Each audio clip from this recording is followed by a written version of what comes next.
Why is it that when we're talking about Xbox's strategy and then seeing Sony carry out a very similar approach, it's almost like Sony is given a lot of benefit of doubt, or I guess I'll say they're enabled to do what it is that Xbox is doing, but without the criticism that Xbox is getting.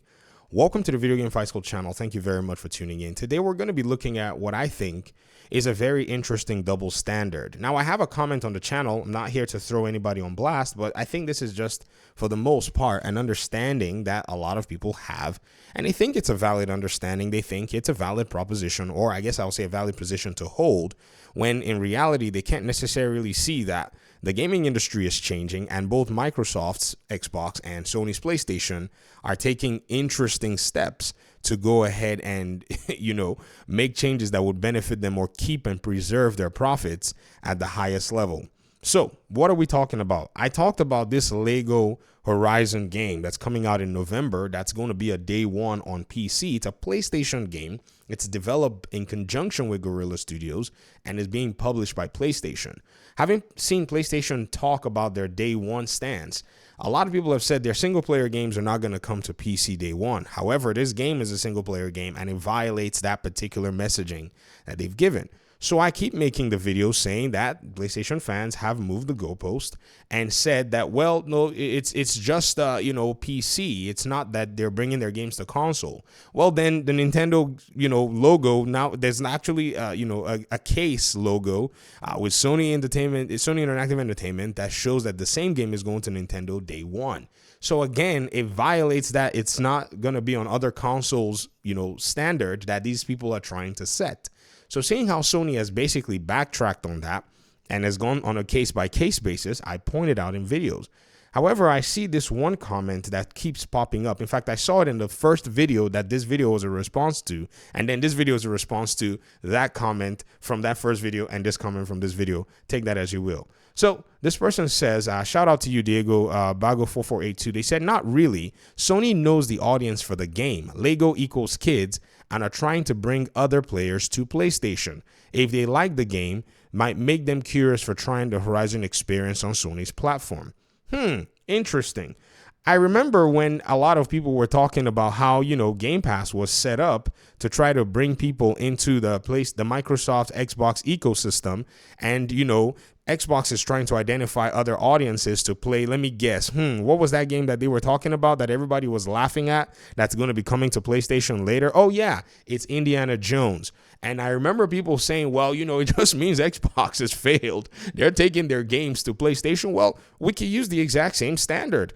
Xbox knows its audience, and it's pretty much looking for ways to go ahead and attract those audiences on other PlayStation. I mean, look at it right there. If we removed Sony from this statement and put Xbox and remove kids and put old school gamers or whatever the heck we want to put in there, we will find out that the standards continue to shift when it comes to Xbox and the way they are treated when they do something. But when PlayStation does it, it's fine. It's okay. There is a huge, big, massive, elephantile exception that they're given.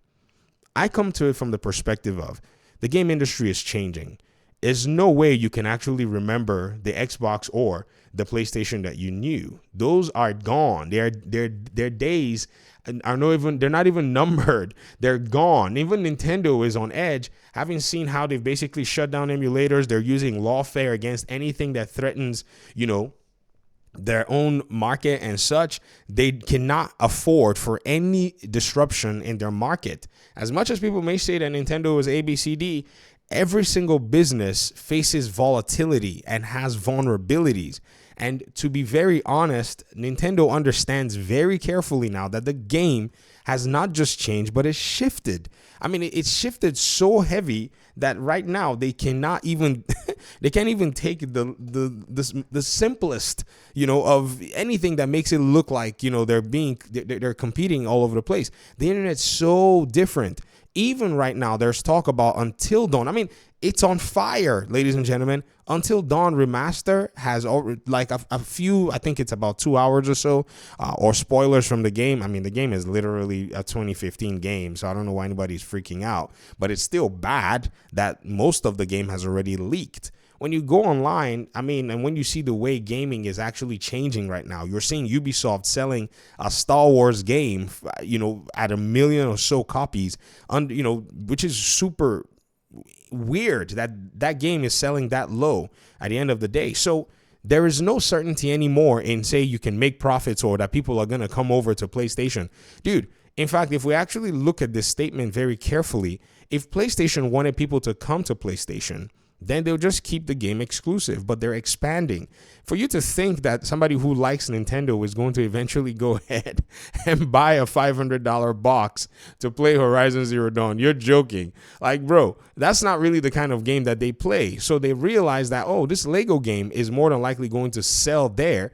So, of course, they're probably going to go ahead and try their best to put it on there because they're going to make money. The same was the case with Hi-Fi Rush. And for the most part, Xbox was getting flamed for taking Hi-Fi Rush over to the Nintendo ecosystem. So, again, I think we're back in this place where we must maintain similar energy levels in order for us to be able to have honest conversations in gaming. I like this, Lego Horizon situation. It really does give me exactly what I need as a dose, a red pill for my fellow PlayStation fans. Don't be fanboys. Call it what it is. And I think at that point, you'll be able to make strong arguments about any weaknesses that you see from Xbox, of which we've made basically all the argument. And now, again, those same arguments are now coming to actually, in a sense, bite the PlayStation fans. Like it's biting them in the butt because these are standards that they've set and they've backed themselves into a corner. So let me hear your thoughts in the comment section. Talk to me if you're going to play Until Dawn or if you're going to play this Lego game, and hopefully we can chat in another video. Thanks so much for watching. Peace out.